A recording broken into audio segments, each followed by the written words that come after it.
កាលនៅខ្មែរគេហៅការម្ដងចូលចិត្តជាងគេដឹងភ្លាសាច់គោនឹងហ្មងបានភ្លាសាច់គោដឹងអែមហ្មងកាលនឹងអត់ដឹងថាគេធ្វើមិនចេះមិនបានគេពេលញោមភ្លាសាច់គោម្ដងនិយាយថាខ្ទិះហើយខ្ទិះបន្លែខ្ញុំមានតែម៉ានមុខទេមានតែស្ពៃក្តោបពេញប៉ោះតសក់ហើយនឹងម្ទេសផ្លោកហើយមួយទៀតនឹងគឺខ្ទឹមក្រហមយើងហាន់ស្ដើងមកយើងដាក់ខ្ទះយើងឲ្យក្តៅបន្តិចមកហើយចាំយើងដាក់ប៊ឺយើងចូលបើរៀងរលាយតិចហើយមិនដាក់សាច់គោចូលសាច់គោខ្ញុំថ្ងៃនោះមានប្រហែល3ខាំអីហ្នឹងដាក់វាចូលឈានមកចាហៀង1នាទីអញ្ចឹងណាព្រោះដោយសារខ្ញុំចង់បានរៀងសាច់ក្រហមខ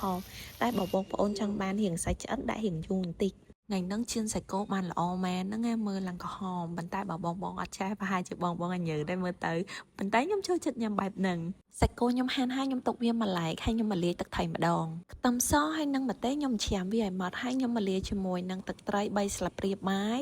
អំបិលកន្លះលភាកាហ្វេជាមួយនឹងស្ករ3លភាកាហ្វេរសជាតិថ្ងៃហ្នឹងគឺចង់បានជូរនិងផ្អែមដិតបើចង់បានញោមផ្អែមខ្ទិះដិតទៀតគឺថែមទឹកដោះគោ1ស្លាបព្រាបាយជាមួយនឹងម៉ាយ៉ូណេស2ស្លាបព្រាបាយគឺភ្លេចអត់បានហ្មងកូរវាឲ្យសព្វគ្នាល្អហើយកុំភ្លេចភ្លក់ផងណា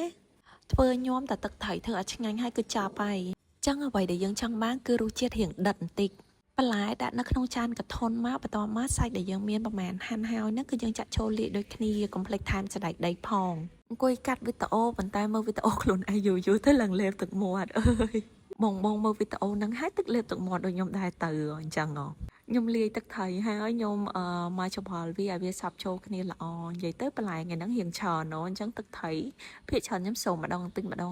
ខ្ញុំខ្លាចព្រៀងប្រៃដែរអញ្ចឹងភ្លក់តាមហ្នឹងពីមុនមិនសូវចេះធ្វើញោមហ្មងទេតាំងធ្វើញោមលើកមុនឲ្យគ្រូសាមកគាត់ថាឆ្ងាញ់ឥឡូវគាត់ទាកំងធ្វើញោមរហូតហ្មងឃើញញ៉ាំមួយចានប៉ុណ្ណឹងតិចឃើញថាច្រើនណាអត់ទេពីអ្នកប្តីប្រពន្ធខ្ញុំគឺញ៉ាំឡើងអស់លេងហ្មងញ៉ាំបដាធំបដាព្រោះត្រូវរសជាតិយើងចង់បាន